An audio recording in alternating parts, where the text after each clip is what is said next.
Hi, this is Josh, and I'm drafting the Magic Online Vintage Cube.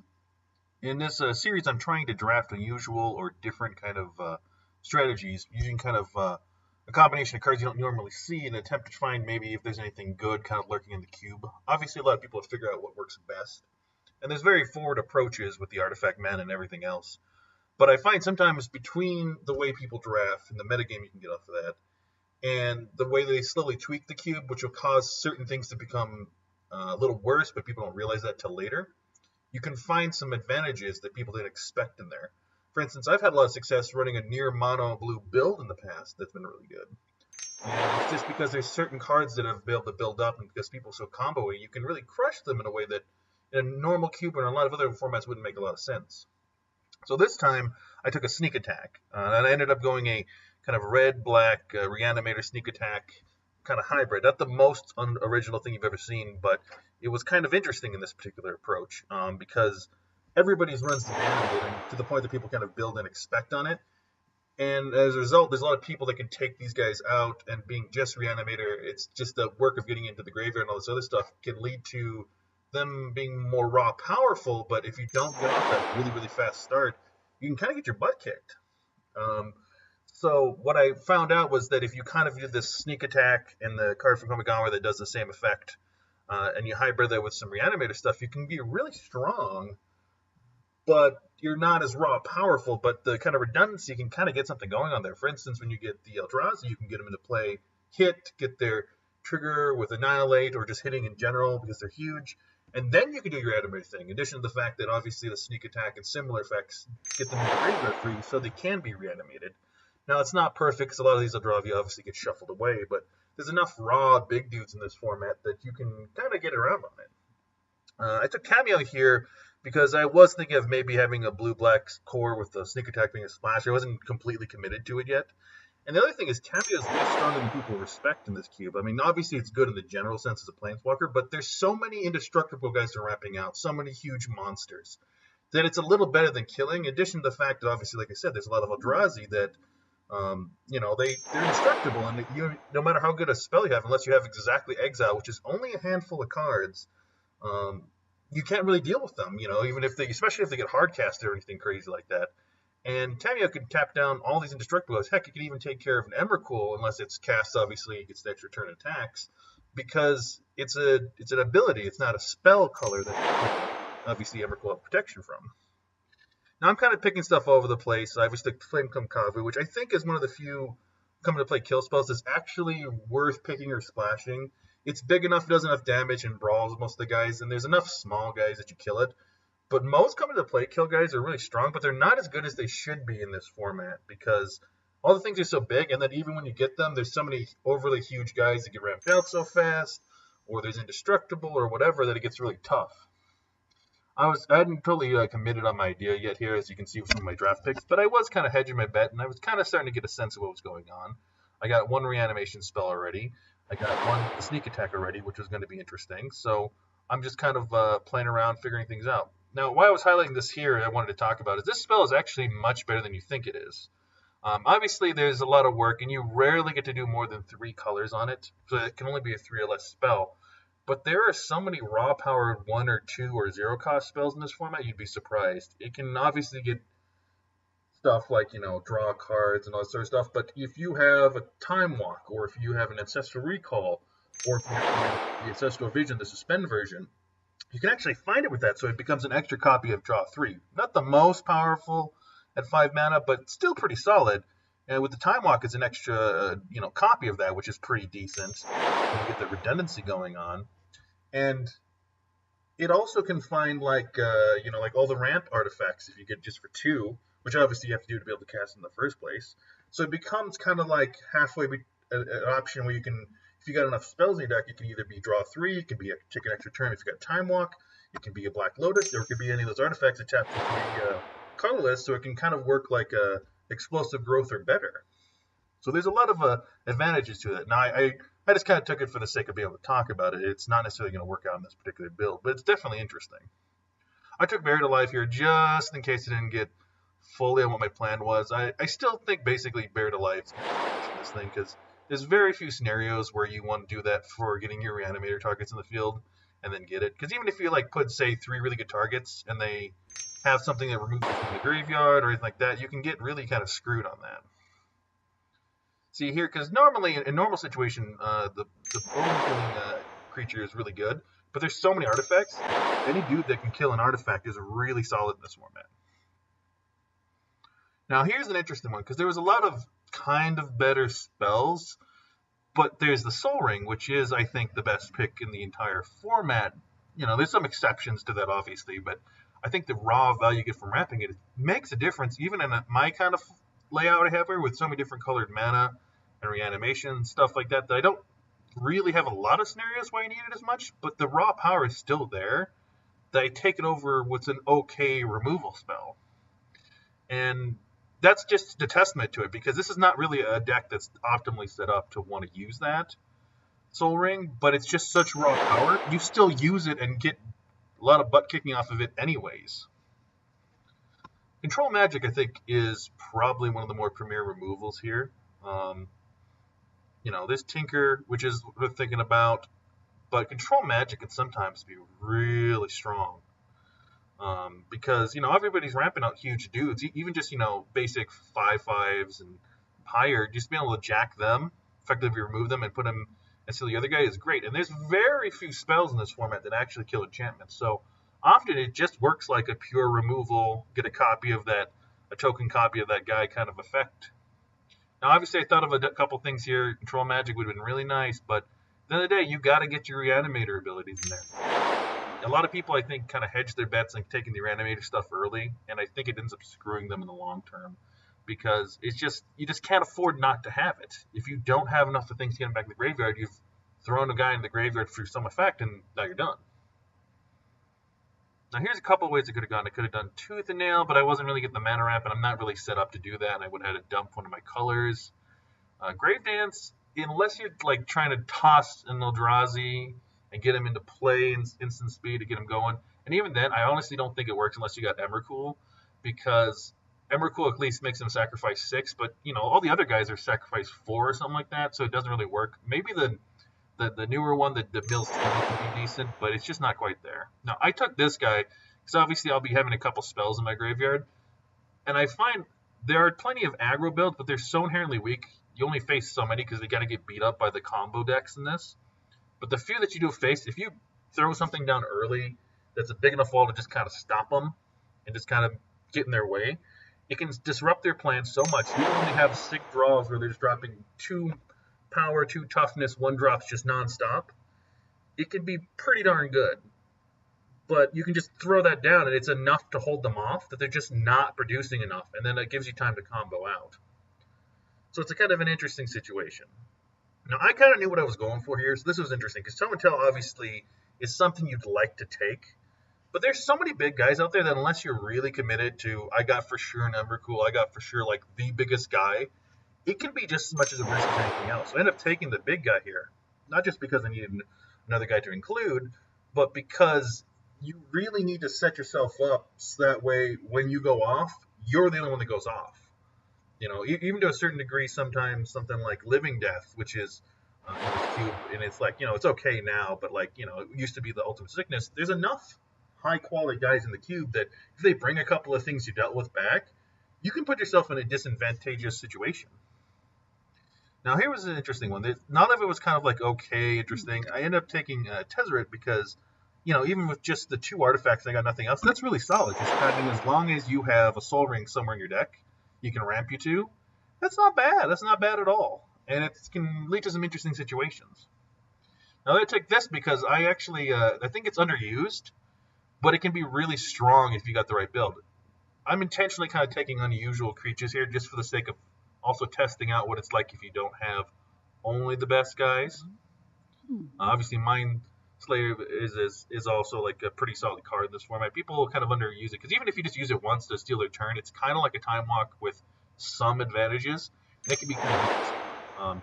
But the Mannequin is actually really good in this format because you can use it on a big guy, obviously, and then they'll do a spell or something, he'll die. But being able to flash him, block an attacker if you're against the aggro build, and then, like, for instance, I got the Inkwell. The Inkwell, it doesn't matter if they can target it because it's got It's got the Shroud, and so it can't really get messed with. And something like a Gristlebrand, you could draw 7 cards in response or something similar and get there. In addition, that you're probably going to cast it in a turn where you can get it at the end of their turn and then attack with it. So you're going to kind of set it up to be good.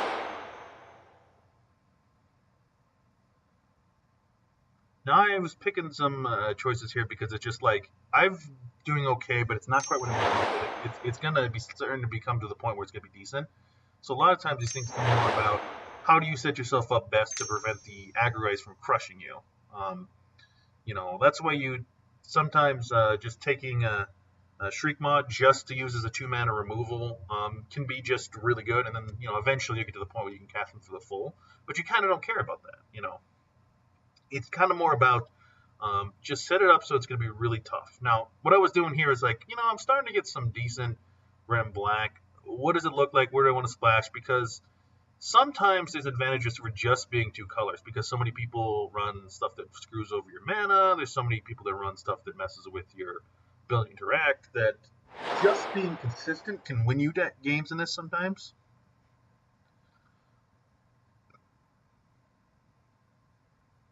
Now, this was a couple of interesting choices here. I actually ended up picking this one because what I realized is part of my, obviously I needed some more effects than I currently had to get my guys in the graveyard. But I also realized you can kind of build an aggro reanimator build to a certain degree if you get the right cards. Now, that card right there by itself is not that great, and there's plenty of scenarios where it's not going to be amazing. But if you got this kind of aggro reanimator sneak attack hybrid, it's kind of about get the damage in, because you can get this guy early, and you can drop your big guy to the graveyard just to flip it to be a 3/2 to block, and that can kill a couple of creatures, especially the early aggro attacks. And then against the other guys that are trying to combo, they're going to be kind of slow too. So you can flip it and 3 damage on turn 3 and just getting in there. They have to waste the spell to kill it, which means they won't be playing on any other things you play after that turn. Can be pretty interesting. I'm taking this right here because I'm obviously committed to this idea, and I was thinking there was a strong chance I could get this done, because nobody really wants it unless you're in a really hard, let's throw out the Eldrazi's, or if you're in a really hard kind of like approach like I'm doing this time.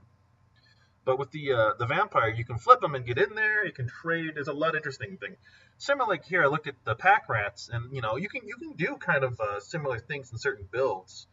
Depending on what your needs are. I was thinking about the pack rats when I was looking at this pick, and it's like it gets into your graveyard. It's little guys that gum up the works, because even if you just make 2/2/2, they can trade. And much less that if the guy's not really set up and you have too many fatties in your hand, you can eventually go off and really kind of crush people. So I kind of took this because it's like, what? I got these little beaters, and they could be really strong. Hypnotic Spectre is just a Windrake, but the discard can really get them sometimes because they're just not prepared for it. They're kind of like so busy optimizing their hand to have these certain things so they can combo or storm or reanimate or ramp some guy out or have the perfect combo draw, that just a little bit of disruption can really screw people up in this set, even if they're aggro or whatever, because they're trying to set up this windmill slam move, and it can really mess them over.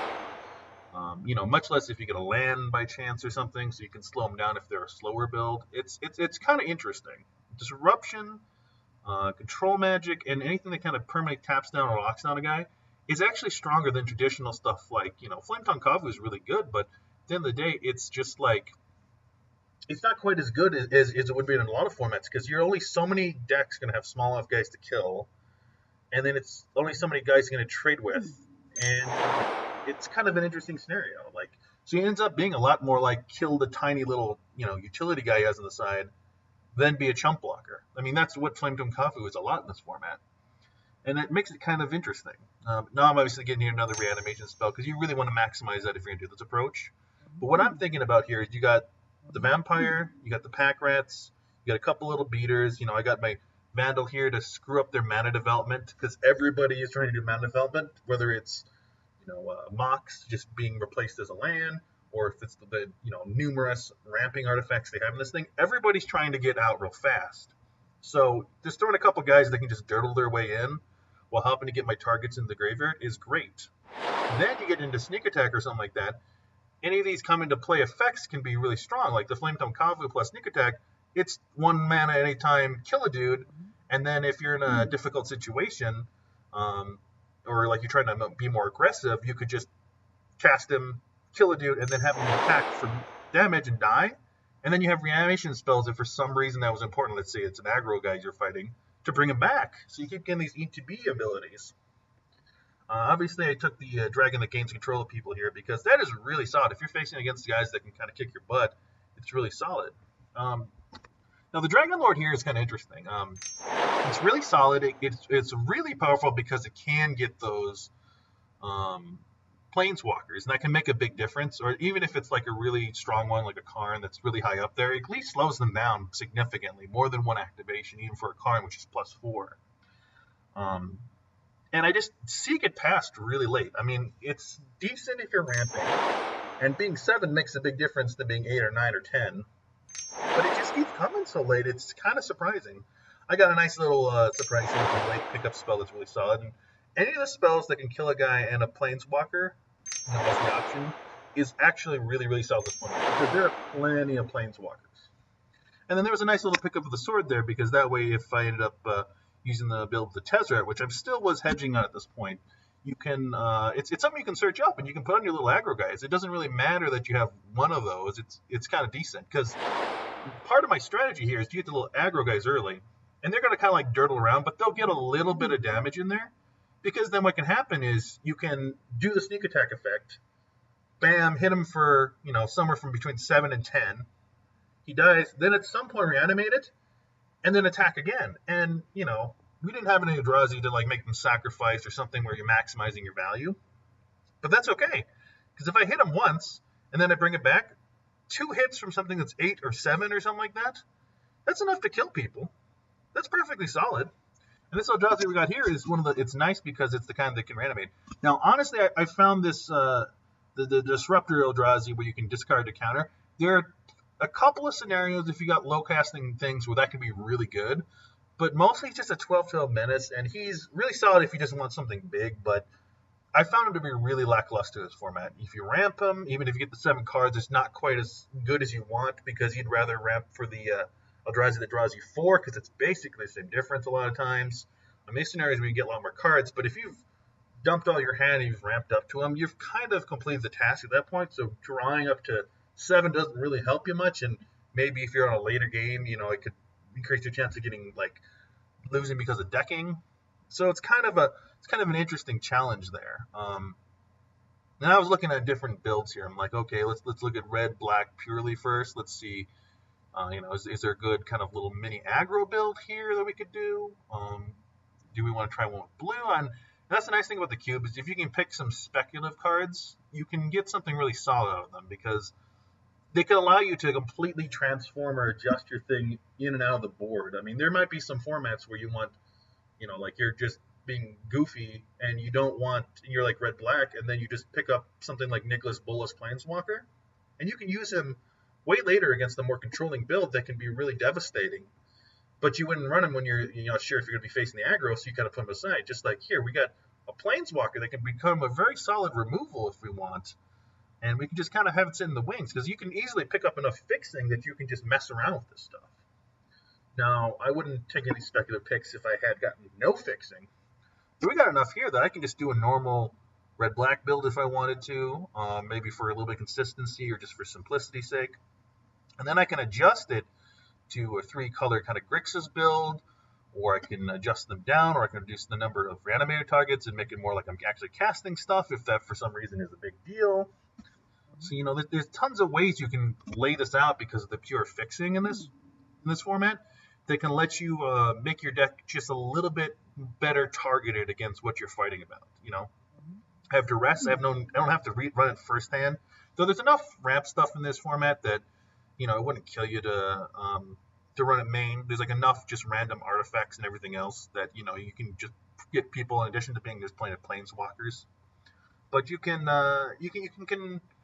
get a lot of diversity in what you can build with these formats, and I like that a lot in this cube. Now I'm trying another one where I'm like, okay, well, do I want to try a different kind of color build? What do we want to do? Let's build a little more Reanimator centric, maybe think about some of the other colors. So I try different kind of layouts, and this is good because we got plenty of time. And push come to shove, we have a simple red black build that we saw that we can always do if it's a big deal. So we're just like, okay, well, let's look at the other one. Let's look at our curve looks like. Let's see, kind of what it situates it for. Something important to keep in mind though, with if you're doing this kind of build where you're using the sneak attack and reanimator together, so you're kind of being aggro. It's like it'd be kind of like we're gonna attack with the drilly rats and a couple small guys. Get in there, do some damage, and then out of nowhere we cast a spell to have one of these 7, 8, 12 power guys fly over and hit them in the face. And that's really strong. So it's kind of like we got a giant burn spell out of nowhere. So that's where you can have a little bit of these dirtly guys. Because if you had something that because they're going to take damage from fetch lands, and we're going to get a couple hits in with our guys. So it's like, if you can easily get them, you can kind of easily assume they're going to start around 18 life from just generic fetch lands and other spells throughout the course of the game. And you know that at some point you're going to be able to, much less, with your animation spells, but it's just at some point you're going to be able to sneak attack or speed these guys in to hit them in the face. Well, then all your dirtly guys, they can kind of do okay if you just, keep from trading them off, because they're only fighting to kill the guy down to 10 life. And that's even besides, sneak attack a guy in, he goes in the graveyard, then reanimate him. Now you have a huge guy that can just kill him all by himself. But let's say we do all that and they kill the big guy. He at least hit it in for, like, say, with a Tarka, he hit it in for 8, maybe killed a couple of their creatures.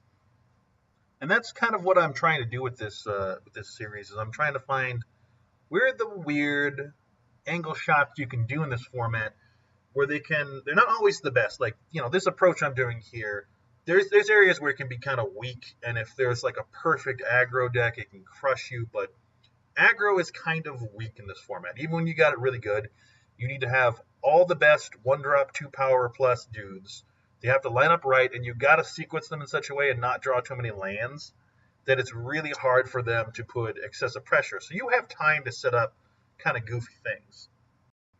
And that's kind of the point that I'm doing is you can take advantage of these suboptimal hands that you normally wouldn't have. You can take advantage of cards that go real late. Like, in this case, I got that Kamigawa spell that does a sneak attack effect. You can guarantee you can get certain cards because they're not the traditional quote-unquote super powerful spells. So nobody takes them, and you can guarantee you're going to get them, so you can kind of really get there, and you can get really solid late picks. So in a way, I'm drafting this like a normal draft set, because a lot of the point in when it comes to the cube is you're kind of drafting constructed, and you're trying to just optimize picks and get sideboard picks because you're just so thin margins that I found when you just take these goofy picks and you're meta picking, and you can find these angles that take advantage of what people expect and use it against them, that you can really get an advantage in this cube, because they're not as well able to handle disruption that's not just boring to the face, kill your creature, cast Necrotal, stop your aggro. Well, that's okay. I set that thing up in the first place just to get in a couple points. Now I'm going to do my combo. There's areas to really kind of catch people off guard. And then also I think part of the only reason this is an option, like if this is a better tweaked cube, or if they had made different decisions, I think it'd be harder to do this. So I'm not, under any illusion that this is a super easy thing to do. But what I found is that they slowly tweak things when they're too much. Like they kind of we try to do black aggro, we try to do this, in the other cube, and it doesn't really work. And they kind of adjust things out, and they swap in new cards just for the sake of, having them in the cube to try them out from the newest set. They're not always cards that will last forever. So you end up having certain small things where certain formats that require very specific cards, certain archetypes, they get a little bit of weakness. They get a little softer. And that leads to openings, If this was, older cube, there might be just so many aggro guys and zoo setups that it's really can kick your butt. But because of how weakened aggro was in this cube, you got to be kind of white-based. You probably red-white, because you're just going to have the burn to the face, because there's too many options, and there's too many Wrath of Gods, and there's too many comboing out a guy that has lifelink and is 6 times bigger than your guys, and now you're just in an impossible situation that it just doesn't work as much. And in another tweak, maybe next time with the cube, aggro could be really solid. It could be really competitive. It's understanding the nature of what you're drafting, not just drafting it and getting used to what the assumed picks are. It's when you understand where there are hidden treasures to find, that's where you can make a big difference.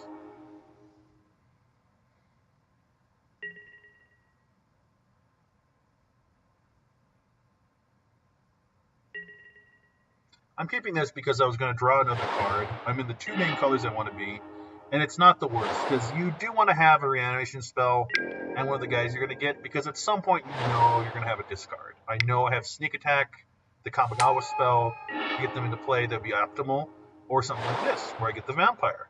And then all of a sudden, all I have to do is get to 4 mana, and I can reanimate one of my guys.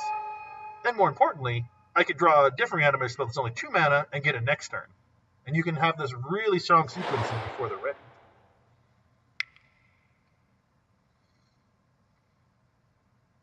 However, part of the thing here is I wouldn't just sacrifice this vampire to get a dumb block or just get around on stuff. Because what I understand is people have played the cube enough, they know that I'm going to try Reanimator, I'm going to do this and that. So they know to watch out for this and maybe have one spell in hand, a counter spell, or a really strong removal to kill my guy. So I can't just rely, I think, anymore, that if you have a solid Reanimate deck, you can't just rely on reanimating your guy. You have to have some in-between guys to at least get some work, or at least some really solid defense to really give you enough turns to come around and do another Reanimate spell. Because, even with the solid amount I picked up, I only have so many in my deck. So you need to kind of be prepared for plan B. In older versions, you could just reanimate and people weren't set up, and there's only so many removals that were going to completely take out your guy that you could be really solid, especially if you picked a reanimator target that was hard to kill. But nowadays, they're so expecting to either ramp out an Eldrazi or drop one to play or reanimate it or whatever, that they kind of know what to expect out of you. Now, this was unfortunate. I'm tossing the guy that'd be the best with Makeshift Mannequin here. My hope was I was going to get another land, kill the spell guy there with the Flame Tongue Kavu, so now he's just a 1/1, and then I can work around having one counter off of it, I can work around that because then I could have been aggro in with my vampire and have it in my graveyard, and then at any point, whenever he taps out or is not in an ideal situation, or he has to have the fairy die just to protect something or keep him alive, well, then all of a sudden I can flash in that mannequin. Because, a lot of people go for the reanimation as quick as possible, but part of the trick is to being able to wait your time. Another reason I took Gristlebrand, and I was kind of interested in this build, is there's more options for being able to eventually cast my guys. Over a long enough timeline, I can toss Gristlebrand, especially because I got enough black in this deck, and equal Leviathan over enough time. I only really got Atarka and some other guys that I could never cast. But that's good, because that means, obviously they're just there to be tossed at some point. But you can eventually get to the point where you're going to be able to discard it. The other guys being able to be cast means that in worst case scenario, they do something weird, or, I didn't realize there's a card in this format that can search out my graveyard, and my library, and they could find all my reanimator spells and make them all get exiled. Now I have no reanimation spells. Well, I have a plan B now. So that's something you should keep in mind when you're doing Reanimator, is that find a way, even if it's like, okay, I have a random signet just for the sake of ramping, make it be the signet that could hypothetically, over a long enough game, splash 1 or 2 of the rares, that you're going to be reanimating. And that can make a big difference.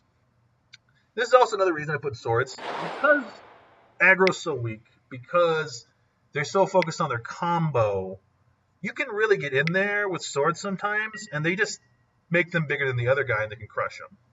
Now, this, unfortunately, was a really tough matchup for me. They have the Splinterton combo, and that's a really rough one to run against. Because, even with my more aggro builds, I have stuff going on, and I have some removal, it's just not the ideal circumstance to run against, because they can just get off on turn 4, and I could just draw poorly, or I had to take a mulligan, and now I have less cards in hand, and you can just get screwed. Now, what I'm doing here is I'm giving him an opportunity to mess up, because as much as this combo is very efficient, and he's probably got me dead to rights, I believe you should always give your opponent a chance to screw up. When you're playing normal Magic, there's always going to be times when you go into autopilot, or you sequence things wrong, or you didn't plan for an optimal draw, and you draw that good card, and if you'd planned things differently, you could have been great. Now it's just kind of mediocre. So always give your opponent the chance to do the same. Give them the opportunity to screw up, because if they make the same right choice, you are in no different circumstances. But if I let him tap out right now, there's a possibility he could not tap enough. Like, he could tap and he got too greedy and he didn't count right. And he taps 18 or 19 and I get left with 2 life or something. Then I can cast Shriek Maw and I can kill his guy, and now I got a game plan for keeping alive, and I can get in there. And, you can end up in a scenario where you can win because they screw up. Because this is an easy combo to assemble, but you still got to be attentive enough. Now, I'm not going on this just to, run them out of time. There's some people that do that. I don't agree with that. But there's sometimes that can help. But I don't think that's why you should do something like this. I think you should just give them a little bit of time to misclick. Give them an opportunity to let you live so you could maybe do something. Now, in this particular case, he ends up getting it right. So I won't do the whole length. But always give an option to maybe find an out.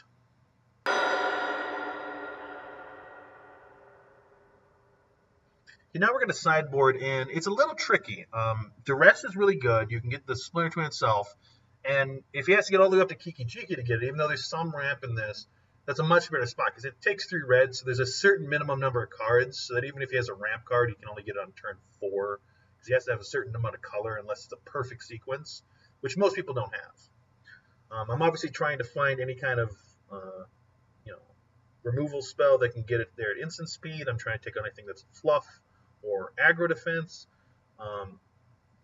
Unfortunately, I have to take the Delve removal card, and I really don't think, unless you're in a really strong prowess, spells matter kind of card, it's really not what you want, because obviously we can't exile our Reanimator cards. Now, when we reanimate a guy, we can exile the reanimation spells, but our guys we don't want it, so we really only have so many things in our deck that are going to get exiled, so it can get you in a really tough situation when you can only remove 1 or 2, and it's now 4 mana, instant speed kill something, and that's kind of tough, and they got potentially counter spells backing up their guys.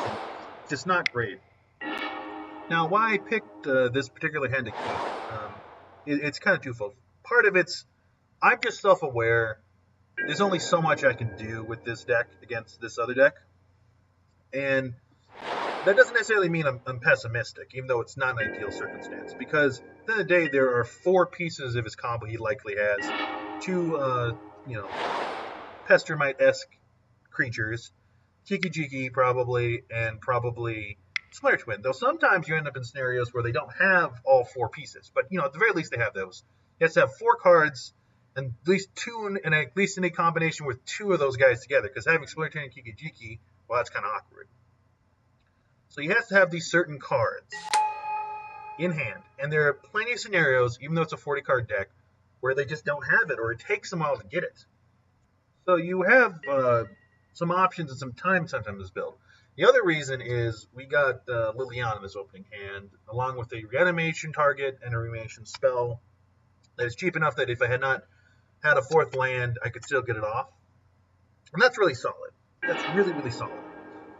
Because they have to keep discarding, and it can put them in a circumstance where they're losing the counterspell protections to keep their thing around, which means I have a chance to remove it. It can put them in a situation where they have to discard lands to keep their combo pieces, because they can't afford to discard their combo pieces, which obviously go last. And they could put them in a tough spot. This is not an ideal situation where he's targeting my Liliana, but it's not the end of the world. And it's a card less in his hand. Scrying's nice, and it gets him closer to his combo, but it's not the end of the world. Now, part of the reason I said, you have to have a B plan with your Reanimate spells, I chuck my fatty. I could hypothetically have turn 4 giant guy with some backup, but he has that red guy that can grab a hold of a permanent. That's really good. That spell is the reason you have to have more strategy, because I've seen plenty of situations where people have lost, where they get out the Emrakul, but they didn't hard cast it, so they don't get the extra turn, where they do different circumstances where they get their huge guy, and they cast that thing, and they kill them with their own huge guy. Much less than there's a couple of control magic spells, so anything short of Emrakul with the protection doesn't matter. They're indestructible. I can steal your Kozilek and then punch you in the face with it. So you've got to have a plan B. So I still could have cast my Eldrazi at some point, as protection, but what I recognize is I could wait, because push him to shove, if he gets back the thing and grabs mine, I can have a scenario where it doesn't matter, he hits me in the face with it. Especially because I'm not so afraid. Even though I don't necessarily like this Eldrazi, I'm not so afraid because it's just going to be 12 to the face. It's not the same as an Emrakul to the face. And another reason I kept this hand is even though I keep harping on this particular Eldrazi because it's just a big, dumb, fat creature with menace and nothing too great. It's just there for the size of its body. This is a hand where this could be really good. 5 mana can counter Kiki-Jiki. Or something similar. 2 mana could hypothetically stop one of their counter spells or removal. So even though the counter spell, it's actually, unless it's a small aggro kind of build where you have low casting cost that can match up, there's a lot of scenarios where they don't just match up enough to be any good. That can be good enough. That can be good enough that you can get in an interesting situation. Now I just got to get in there now my whole thing is keep back, keep strategy, keep from getting killed, and then just get in there for 2 turns. So it's an interesting circumstance. In fact, I can even if let's say I draw a 4 mana spell or something, I could even let a Pestermite type spell occur and still be okay. Because I don't have to stop the Pestermite creature, I have to stop the combo. Now this is not an ideal draw. I'm drawing, multiple reanimated things. I don't really got anything to discard, and it's not the best circumstance, but we make do with what we got.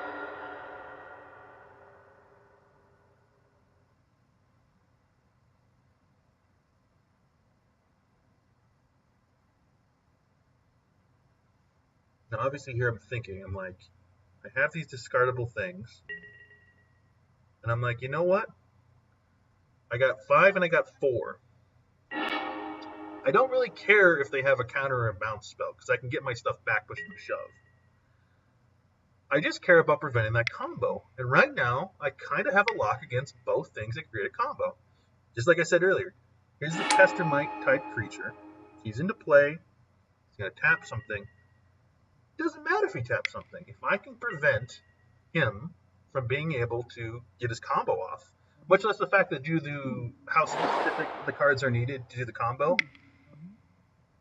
he can only, if I disrupt it at all, he's got nothing left. He's just got like a deedly little small guy left. Well, now it's great. Well, turns out my strategy paid off. Now I can counter that spell. My 5 mana do nothing spell. And it's really unlikely he's going to have a Splinterkins to follow it up. Probably would have cast it if he had it. And not only that, but if he does, I got a way to get him. And now I have him next turn unless he can come up with something.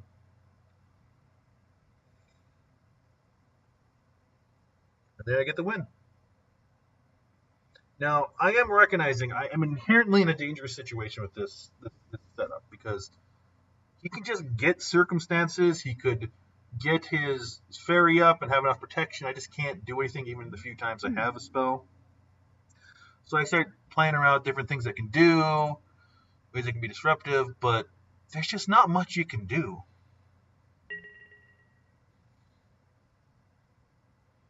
It's really trying either get a combo out fast enough you can't do anything about it, or get a good disruption hand.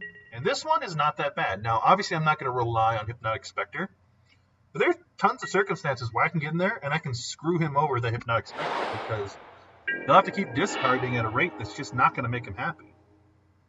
Also, I really like getting Sneak Attack in this circumstance.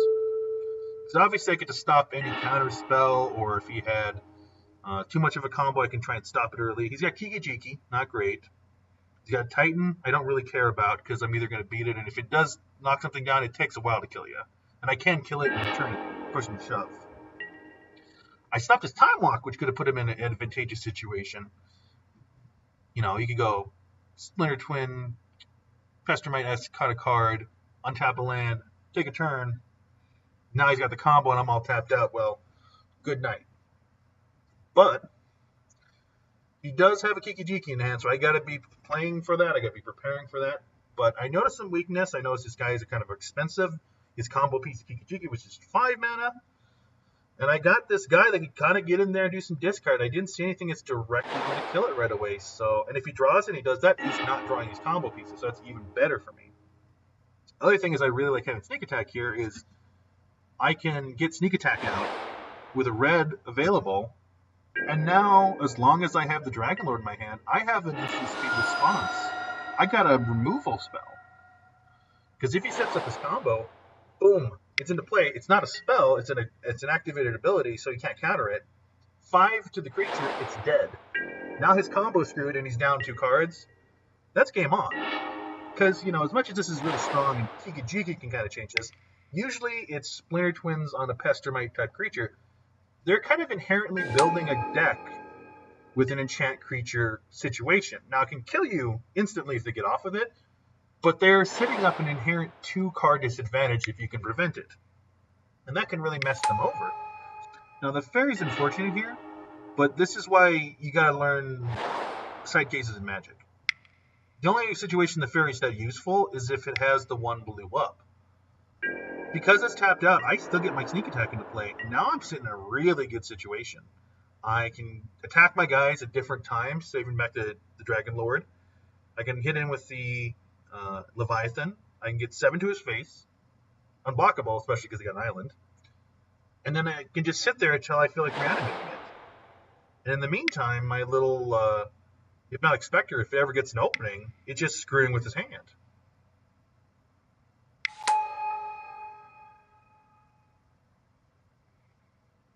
Now this is an interesting circumstance. He did a really dumb thing where he played out his combo. And I'm thinking about it for a bit, but you know, there is a risk that he could have drawn Splinter Twin, though it's not very likely given what we know about his hand. He's still got a Titan in there. There's only so many cards you could have. And he could have a Pestermite type thing, but by playing out this creature, you know, that kind of inherently means, especially because he taps it down now, which is even better. That kind of inherently means if he draws a Pestermite type creature next, it's just going to be a Pestermite, nothing special. And we can really get him here. Because we've taken out a combo piece. Not only does he have to draw a Pestermite thing, he has to draw his only other combo piece out of all of his deck, which, by the luck of the shuffle, for all we know, could be at the bottom of his deck. Now, we could be putting ourselves at a risk because we don't have any follow-up removals. Though, hypothetically, with this this particular Reanimate spell we have in our hand, we can cast that at instant speed. It doesn't make the creature stick after it does that. You get sacrificed and you lose the creature. I think it even gets exiled. So we have a hypothetical backup here. But we're in a circumstance where we can really start smashing his face. We can get the Dragon Lord of the Sneak Attack, and we can effectively take out 1/4 of all of his combo cards and leave him in a really tough spot. Because in the day, if you, let's say I magically had another spell that took the Splinter Twins out of his deck, the leftover Pestermite type creatures are really, really weak in this format. Particularly in this format since everything's so huge and degenerate and busted. So I'm really thinking about this. Like, it's a risk, but, you know, I get to take off one of the counters from the fairy. I get to hit him in the face for 8. I get to kill one of his combo pieces. And it takes a very particular hand of his to be able to, you know, prevent the rest of it. And I'm like, you know what? The statistics are just on my side. I'm hitting him hard. I can attack now with my Spectre. So he either has to block getting rid of all his counter spell cover And if he doesn't, I'm making him discard, so he has an even lower chance of having anything he can do about this. And you know what? I'm like, it's a little bit of a gamble. It's not the biggest gamble, but it's a little bit of a gamble. Screw it. I'm going to get in there. I'm going to really get some impact off of this. Now, I did, adjust my deck and stuff, but I won't deny I'm a little bit lucky in this game. There's scenarios you could have had a hands where I'm just done. But it worked out well enough in this. I just, sometimes you got to just play smart, and if you play a tight game, the other guy can get bad drawing, the other guy could play poorly, and sometimes you just get a hand that, given what his deck is like, is just a better circumstance. Now he's out a combo piece. He's out any creatures in play. I can reanimate my guy at some point. I can also at the same time crash into this Leviathan, and if I just get in there and I get him down to 4, all I'll have to do is hit him with the Spectre 2 times, and he's done. It doesn't matter if I reanimate guys or set up a good combo or blah, blah, blah, blah, blah. I can just have my little dirtles, and that's kind of why I like this build, because you get off and you hit him, and I took out 2 of his creatures, and blah, blah, blah, blah. But I can still just smush him to the face, and my little guys can just mop up the mess, and it doesn't really matter. I mean, look at him. He's casting the Titan, which I can hypothetically kill if I get a removal spell, because it only costs 2 more to target him. It's only locking down this little guy. He can't do anything about the instant speed abilities, much less that my Leviathan here is going to be unblockable. It's a really brutal situation to be into. And there's what I had that kind of idea. You know what? I'm getting there for 7. I could put him in a really tough spot right here.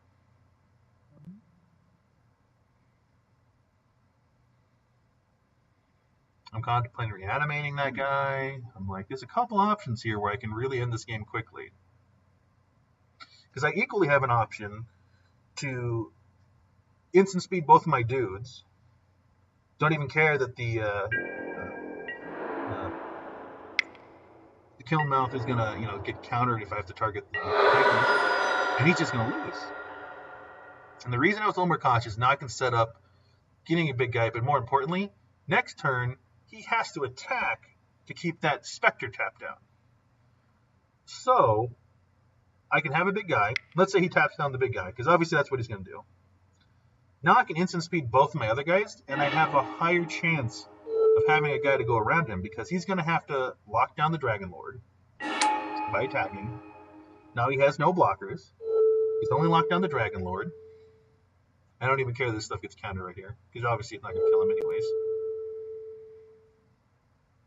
And then I have a high probability I can swarm around. In fact, if he magically prevented or stopped the 2 guys I'm going to sneak attack out, Hypnotic Spectre just has to get there for 2 turns, because he can't afford to not keep locking down the Dragon Lord. So now he's kind of in an impossible to win situation. There are tangential angles, but he casts something crazy that, blows up the whole board that I've never even realized was in the cube, some kind of obliterate effect. I can still just pop my 2 guys into play, and he's done. I mean, there's very few scenarios require him to kill the Dragon Lord, kill the Hypnotic Spectre, and then have a blocker for my 2 guys that can come in at instant speed. And not only that, but have a blocker that doesn't get killed by the Flame Tongue Kavu. It's just basically he's in a scenario where there's not much he can do. That's the other thing don't ever underestimate is Sneak Attack can turn all your enter the battlefield effects into automatic spells, which is really nice. It's not the best. If I didn't have a reanimation backing this up and I'm Dragon Lording out just to kill some guys, that's not great. I mean, that's like you had to have a 2-card combo to do a removal spell, even if it is nice where I kill 2 creatures. But they can totally blink in emergency situations. Let's say I don't have any advantageous circumstance with my Flame Tongue Kavu. I can just hang on to it forever. I got 4 damage anytime I want, instant speed to a creature, and more importantly, and obviously I'm doing here to win, I can turn them all into wannabe ball lightnings. And that really shouldn't be underestimated, because you can have a situation where this is like a medium okay card in a deck like this, and because of the fragility of the nature of how decks are kind of built in the Vintage Cube, they have disruption with removal spells. A lot of them are sorcery speed if they're any good. And they have counter spells, which gets around, you get around that with sneak attack, that you can totally have a situation where they tap out or they get aggro and they tap out. And you can just take all your fat guys and just throw them onto their face, like their burn. And that can just win. Now, sneak attack's inconsistent if you don't have it well built around that, it's something you got to live with, but, it's not the end of the world. Obviously here it's a little bit sneaky. He's trying to do a Splinter Twin thing. I really don't think that's an optimal circumstance, because if he survives and draws Pestermite next, he's got to really wish he had that still in hand. And more importantly, it really doesn't do anything different.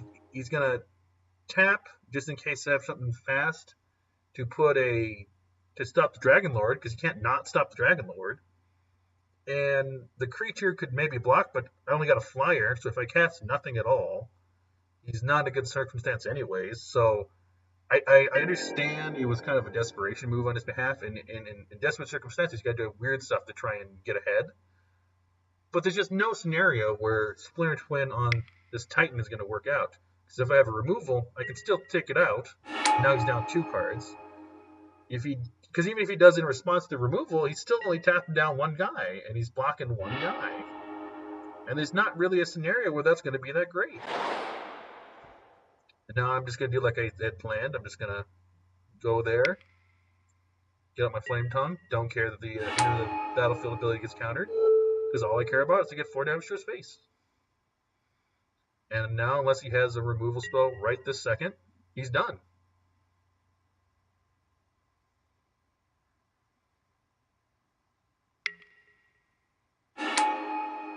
So you can just see the inherent weakness. It's just the same play. He hasn't done any damage to my face, so if he magically draws a burn spell or something to stabilize, I'm further ahead on life. He's given me 6 life. And now we got the win. And that's what I was talking about earlier. Don't get despaired if you have Splinter Twins, because he drew 2 of his combo pieces, but none of the parts you need to take off. You always have options to potentially get a win angle.